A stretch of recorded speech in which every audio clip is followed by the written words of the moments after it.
And now we want to tell you a story about one Ontario man who tried to enter the United States to attend a No Kings rally in Michigan last year. He was turned away by border officials, all right, but not before, he says, officers forced him to give a DNA sample. Now, this story has drawn a lot of attention from the public, also from lawmakers who are now demanding answers from the Trump administration.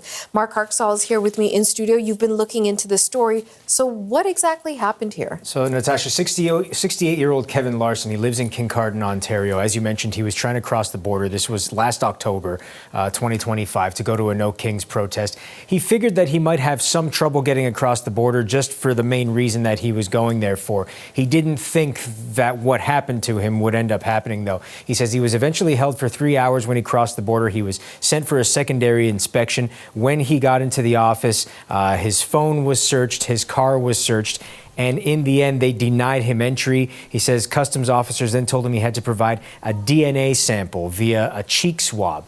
When he refused to do that, that's when things took a turn that, quite frankly, to some might sound a little bit scary. Said, no, I'm not going to give you the DNA sample. Eventually, a supervisor took me into a private room, and he actually read the regulation that he was citing to ask me for DNA. And it's a charge, if you're found guilty, sir, is a maximum jail sentence of 1 year.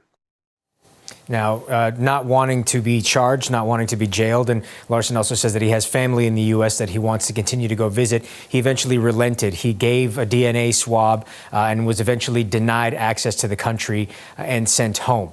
But he obviously wants answers as to why this happened, why he was made to do that, and he wants that DNA swab scrubbed from the DOJ FBI records. Okay, so in terms of a response or clarification from authorities, where are we? Our colleagues at CBC Windsor did reach out to the Customs and Border Patrol Agency in the U.S. to try to get a response. They didn't get one in time for publishing their story.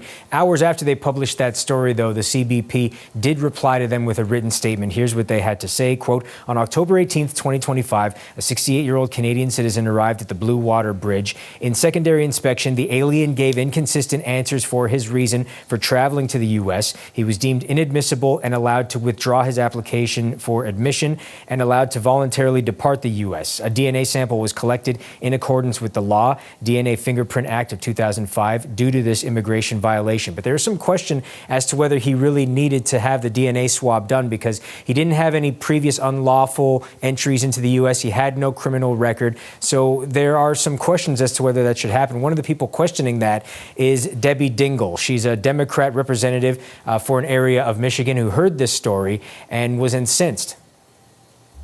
So I had no idea why they were treating him so terribly at the border. Why or what statute would they even be able to collect DNA under? How are they using it?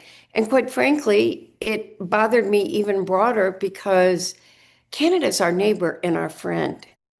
She and another representative have sent letters to Homeland Security, the state and Justice Departments demanding answers as of Monday. So far, no reply. Okay. Mark Harksall, thanks so much. Thank you.